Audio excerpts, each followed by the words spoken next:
சென்னையை அடுத்த ஆவடியில் உள்ள நகைக்கடையில் துப்பாக்கி முனையில் நகைகள் கொள்ளையடிக்கப்பட்ட சம்பவத்தில் 2 பேர் கைது செய்யப்பட்டிருக்கிறார்கள். கடந்த 13ஆம் தேதி நடைபெற்ற கொள்ளை சம்பவம் தொடர்பாக 2 பேரை கைது செய்து காவல்துறையினர் விசாரணை மேற்கொண்டு வருகிறார்கள். இது தொடர்பான கூடுதல் விவரங்களோடு இணைப்பில் இணைக்கிறார் எமது செய்தியாளர் பார்த்திபன். அவரிடம் விவரங்களை கேட்டு பெறலாம். பார்த்திபன், இந்த கொள்ளை சம்பவமானது எப்போது நடைபெற்றது? தற்போது 2 பேர் இது தொடர்பாக கைது செய்யப்பட்டிருக்கும் நிலையில் அவர்கள் யார்?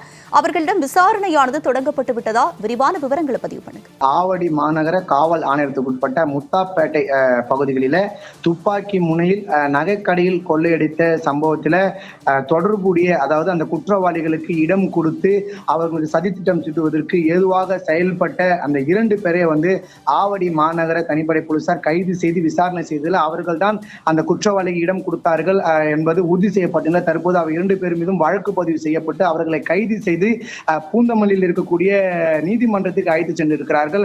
குறிப்பாக ஆவடி அடுத்த இந்த முத்தாப்பேட்டை எல்லையாம நகர் பகுதியில் வசித்து வருவர் பிரகாஷ். இவருடைய இந்த கிருஷ்ணா ஜுவல்லரி நகைக்கடையில் தான் கடந்த ஒரு 13 நாட்களுக்கு பிறகு இந்த துப்பாக்கி முனை கொலை சம்பவம் நடைபெற்றது. இந்த சம்பவத்தினால அந்த பகுதியில் பெரும் பரபரப்பு ஏற்பட்ட நிலையில் தற்போது அதிரடியாக ஆவடி மாநகர காவல் ஆணையர் தனிப்படை போலீசார் இந்த 2 பேரை கைது செய்திருக்கிறார்கள். இந்த விவகாரத்தில் 8 தனிப்படை அமைத்து ஆந்திரா, ராஜஸ்தான் உள்ளிட்ட பல்வேறு மாநிலத்தை தேடுதல் வேட்டையில துவங்கினார்கள். கொள்ளையர்களுக்கு மூளையாக செயல்பட்ட 2 போலீசார் கைது செய்திருக்கிறார்கள். ராஜஸ்தான் மாநிலத்தைச் சேர்ந்த தினேஷ்குமார், சேட்டான் ராம் ஆகிய 2 சென்னையில் தங்கியிருக்கும் நிலையில கொள்ளையர்களுக்கு அடைக்கலம் கொடுத்ததும் விசாரணை தெரிய வந்திருக்கிறது. இந்த விசாரணையில தற்போது நீதிமன்றத்தில் ஆஜர்படுத்துவதற்காக பூந்தமல்லி நீதிமன்றத்துக்கு அழைத்து சென்றிருக்கிறார்கள்.